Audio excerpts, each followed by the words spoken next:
नमस्कार प्रिय महोदय। आज स्वास्थ्य सामग्री बोकेर आएको छु। तपाईँ हामीलाई एकदमै धेरै काम लाग्ने घरेलु कुराहरू पनि छन् आजको भिडियोमा।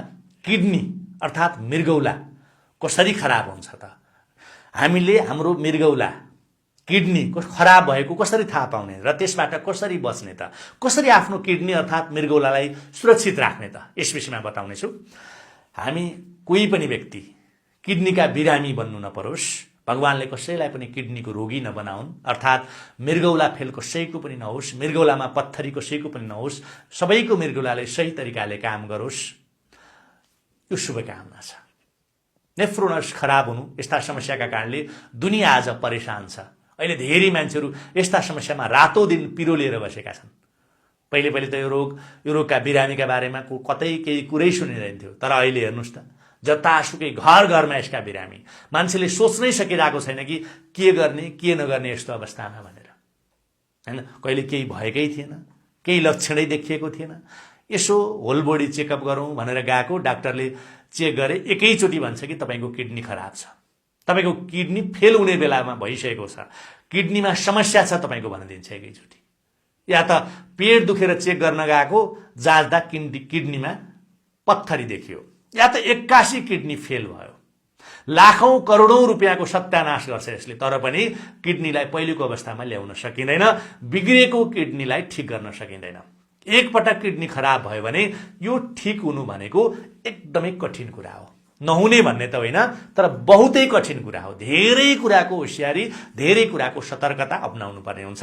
किडनीको समस्याको कारणले मानिसले कैयन अस्पतालको झन्झट झेलिरहेको छ, डायलाइसिसको समस्या झेलिरहेको छ, तर पनि किडनी स्वस्थ भइरहेको छैन।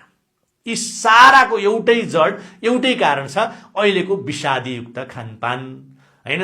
गलत खानपान, गलत आहार विहार। अहिलेको भोजनमा यति धेरै विषादी छ, हेर्नुहोस्। दूधमा मिसावट, पानीमा मिसावट, दूधमा केमिकल, पानीमा केमिकल, नदी नाला ताल तलैयामा ढल मिसाएको छ। मान्छेले जिन्दगी नै विषादी विषादी विषादी युक्त बनिरहेको छ।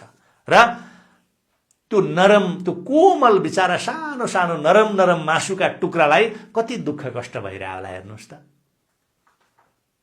किडनी अर्थात् मृगौला, जसले हाम्रो रगतलाई प्युरिफाई गर्ने काम गर्छ, फिल्टर गर्ने, हैन, छान्ने काम गर्छ, जो सफाई कर्मचारी हो हाम्रो किडनी भनेको। हाम्रो शरीरमा भएको फोहोर जहर बाहिर फ्याँक्ने काम गर्छ किडनीले। उसले कति महत्त्वपूर्ण भूमिका निर्वाह गर्छ हाम्रो शरीरमा, कति संवेदनशील भएर काम गर्छ यसले हाम्रो शरीरभित्र, हैन? अब ऊ पनि बिरामी पर्छ, उसलाई पनि भार पर्छ, उसमाथि पनि असर पर्छ।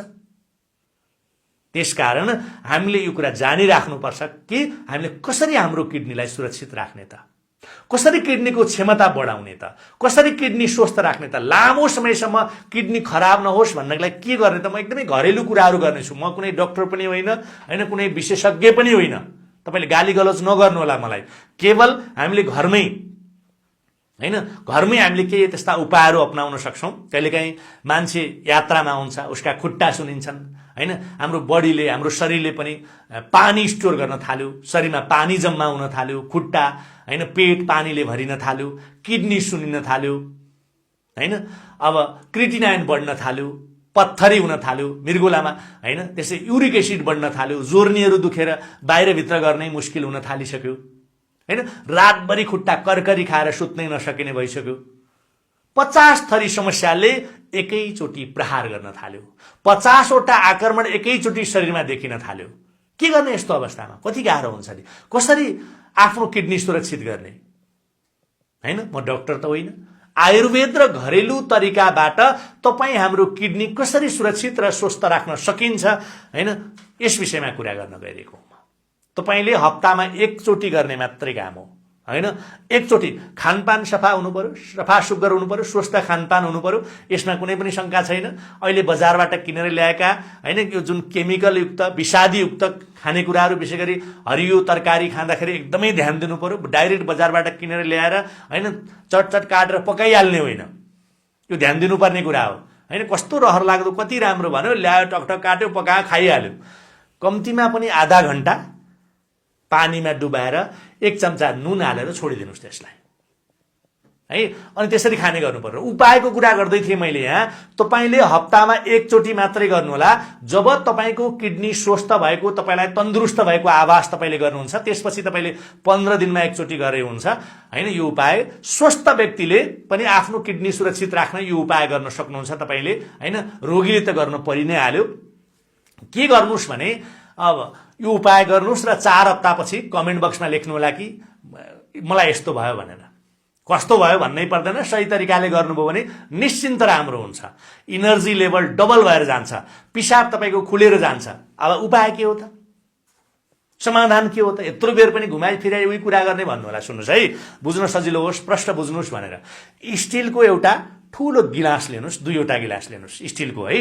स्टिलको 2वटा गिलास लिनुहोस्, जसमा एउटा गिलासमा 300 ml जति पानी अटोस् हैन। 2वटा गिलासमा गरेर 600 मिलिलिटर पानी अट्ने खालको हुनु पर्यो। 2टा गिलासमा पानी हैन, एउटा पतेलीमा हाल्नुहोस्। पहिला 2वटा गिलास लिनुभयो, त्यसमा 300 ml गरेर 600 ml पानी भयो। त्यो पानी एउटा पतेलीमा तबेलीमा के हुन्छ त्यसमा हाल्नुभयो। त्यसमा 100 ग्राम धनिया, गेडा धनिया हाल्नुहोस् हैन। हरियो धनिया भयो झन् राम्रो। धनिया, हरियो धनियाको पत्ता सफासँग धोएर तपाईँ हाल्नुहोस्। अनि त्यसमा आधा कागती ननिचरिकन बोक्रेसित हालिदिनुहोस् हैन। 1 चम्चा जिरा पनि हाल्नुहोस् त्यसमा हैन। यी 3 चिज 100 ग्राम धनिया, 1 चम्चा जिरा, आधा कागती त्यो पतेलीमा हाल्नुहोस् र ग्यासमा लगेर आगोमा लगेर त्यसलाई अब बसाइदिनुहोस्। मजाले पकाउनुहोस्, भग भग भग भग पकाउनुहोस्। मधुरो आगो बनाएर पकाउनुहोस्, फेरि चर्को आगोमा होइन। यति बेलासम्म पकाउनुहोस् कि त्यो 600 ml पानी जबसम्म 300 ml हुँदैन तबसम्म 2 गिलास पानी 1 गिलास पानी नहुँदासम्म त्यसलाई पकाइराख्नुहोस्। जब त्यो 2 गिलास पानी 1 गिलास हुन्छ, त्यो दबाईका रूपमा तयार भयो। यसलाई गिलासमा राख्नुहोस् र बिहान खाली पेटमा खाइदिनुहोस्। जस्तो तपाईँले आइतबार खाने गर्नुहोस् हैन। आइतबार खाने गर्नु भएको छ, खाने निर्णय गर्नु भएको छ भने आइतबार बिहान उठेर खाली पेटमा तपाईँले खानुहोस्। यो दबाई खाने गर्नुहोस्। यो दबाईले तपाईँको किडनीमा भएको जुन एफिसिएन्सी बढाउँछ, पिसाब खुलेर लैजान्छ हैन, किडनीमा भएको टक्सिनहरू बाहिर निकाल्नमा ठुलो मद्दत गर्दछ। यो एउटा घरेलु उपाय हो, यसको कुनै पनि साइड इफेक्ट हुँदैन हैन। तपाईँले गर्न सक्नुहुन्छ है। यो दबाईले किडनीको फिल्ट्रेसन क्षमता बढाएर लैजाने हो, चाँडो फिल्टर गर्न मद्दत गर्छ हैन। जुन हामीले खाएको विषादी तत्त्वलाई हाम्रो किडनीले बाहिर फ्याँक्न सकिरहेको हुँदैन, यसले मद्दत गर्छ। किडनी पुरै तरिकाले स्वस्थ रहन्छ। यसो गर्दा हप्तामा 1 पटक बिहान खाली पेटमा खाने, दिनकै खाने होइन। फेरि केवल आइतबार खाने भने आइतबार, सोमबार खाने भने सोमबार, मंगलबार हो भने मंगलबार, हप्तामा कुनै एउटा बार चयन गर्नुहोस्, त्यही बार तपाईँले यसरी खाली पेटमा खानुहोस्। एउटा तरिका। अब तपाईँलाई यो तरिका चित्त बुझेन, दोस्रो तरिका पनि गर्न सक्नुहुन्छ। के गर्ने त? मकैको चुती भन्छौँ नि, मकैको बुवा हैन, मकैको रौँ हुन्छ नि, मकैको छल्ली हैन, के भन्नुहुन्छ तपाईँकोतिर? हरियो मकैको टुप्पोमा हुन्छ नि जुङ्गा, मकैको जुङ्गा छल्ली हैन, त्यो तपाईँले ल्याउनु पर्ने हुन्छ हैन। मकै खोल्साउँदा जुन मकैसँग रौँ जस्तो हुन्छ नि, हो यो किडनीको बिरामीलाई दबाई हुन्छ। बुझ्नुभयो कि भएन हैन? एकदमै काम लाग्ने कुरा हो यो। मकैको छल्ली लिनुहोस्, तपाईँले यो जम्मा गरेर 6 महिनासम्म राखेर प्रयोग गर्न सक्नुहुन्छ। सिजनमा जम्मा गरेर त्यो 6 महिनासम्म प्रयोगमा आउन सक्छ, बार नमिल्न सक्छ। त्यसैले तपाईँले 6 महिनासम्म प्रयोग गर्न सक्नुहुन्छ भनेको हो। मैले पाएको बेलामा अलि धेरै ल्याएर राख्दा हुन्छ भनेको हो के। तपाईँले 1 कचौरा मकैको छल्ली लिनुहोस्, एउटा पतेलीमा 2 गिलास पानी हाल्नुहोस्, 600 ml जति पानी हाल्नुहोस्, त्यसमा 1 कचौरा छल्ली हाल्नुहोस्। एउटा कागती काटेर ननिचरिकन बोक्रेसित त्यसमा हाल्नुहोस् र यसलाई मजाले पकाउनुहोस्। भाग भाग भाग भाग भाग मधुरो आगो बनाएर पकाइराख्नुहोस्। जबसम्म त्यो 300 ml पानी हुँदैन तबसम्म पकाइराख्ने हो। चर्को आगोमा नपकाउनु होला हैन, मधुरो आगोमा मजाले पकाउनुहोस्।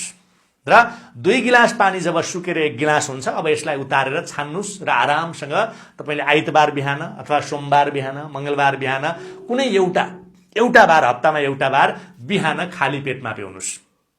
अघिल्लो आइतबार तपाईँले धनियावाला पानी पिउनुभयो हैन, दोस्रो आइतबार तपाईँले मकैको छल्लीवाला पानी पिउँदा पनि हुन्छ। यसरी खाँदा पनि हुन्छ। एउटा आइतबार तपाईँले धनियावाला उपाय गर्नुभयो, अर्को आइतबार यो उपाय गर्दा पनि हुन्छ हैन। अघिल्लो आइतबार तपाईँले सोमबार हैन, के अरे अघिल्लो सोमबार तपाईँले धनियावाला पानी बनाएर खानुभयो, अर्को सोमबार तपाईँले यो उपाय गरेर खाँदा पनि हुन्छ। यसरी तपाईँले मकैको छल्लीवाला पानी पिउनुहोस् र तेस्रो आइतबार तपाईँले अथवा तेस्रो सोमबार अथवा तेस्रो मंगलबार तपाईँले के गर्न सक्नुहुन्छ भने खाली पेटमा पिउने हो, नबिर्सनु होला। जुन पहिलो अघिल्लो आइतबार अथवा अघिल्लो सोमबार हामीले गरेको थियौँ धनियावाला, फेरि तपाईँ तेस्रो आइतबार चाहिँ त्यो गर्ने, तेस्रो सोमबार फेरि त्यो काम गर्ने कि पहिलो धनियावाला, दोस्रो मकैको जुङ्गावाला छल्लीवाला, तेस्रो फेरि धनियावाला, र चौथो आइतबार तपाईँले मकैको छल्लीवाला फेरि होइन, अथवा तपाईँले सोमबार खाने गर्नुभएको छ भने चौथो सोमबार फेरि तपाईँले मकैको छल्लीवाला बनाएर पिउनुहोस्। त्यसरी तपाईँले क्रस गरेर पिउन पनि सक्नुहुन्छ। यसै गरी तपाईँले अल्टरनेट रूपमा उपाय अपनाउन सक्नुहुन्छ। जब तपाईँलाई एकदमै राम्रो भएको फिल हुन्छ होइन, पिसाब पनि मजाले लाग्न थाल्छ, शरीरमा ताकत वृद्धि भएको पनि आभास हुन थाल्छ होइन, तपाईँले आफै महसुस गर्नुहुन्छ।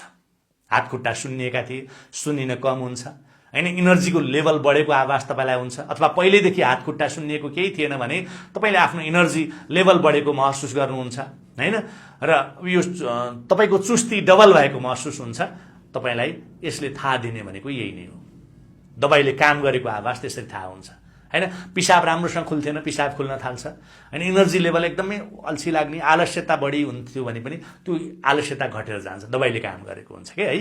र तपाईँले अब यो तरिका तपाईँले 15 दिनमा एकचोटि मात्रै गर्नुहोस्। जब तपाईँलाई फिल हुन्छ कि मेरो इनर्जी लेभल राम्रो भयो होइन, मेरो किडनी पनि फिल्टर भएको आवाज भयो, अथवा तपाईँले ल्याब टेस्ट गराउँदाखेरि पहिलाभन्दा सुधार भएको महसुस भयो भने तपाईँले यसलाई घटाएर 15 दिनमा एकचोटि गर्न सक्नुहुन्छ। 15 दिनको एउटा दिनमा चाहिँ तपाईँले धनियावाला उपाय गर्ने, फेरि 15 दिनमा तपाईँले जुन अर्को मकैको छल्लीवाला गर्ने, यसरी तपाईँले फेरि 15 दिनमा गर्न सक्नुहुन्छ। पहिलो 15 दिनको होइन, त्यसरी तपाईँले गरेर लैजान सक्नुहुन्छ। यो केवल आयुर्वेदिक औषधि हो।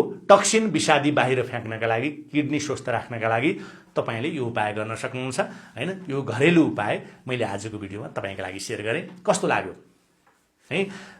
आज यति कुरा गर्दै भिडियोलाई बिट मार्नुभन्दा अगाडि यतिन्जेल मेरा कुरा सुनिदिनु भयो, तपाईँलाई धन्यवाद छ। भिडियो सेयर गरेर साथ दिनुहोला। अहिले बिदा माग्छु। जय होस्।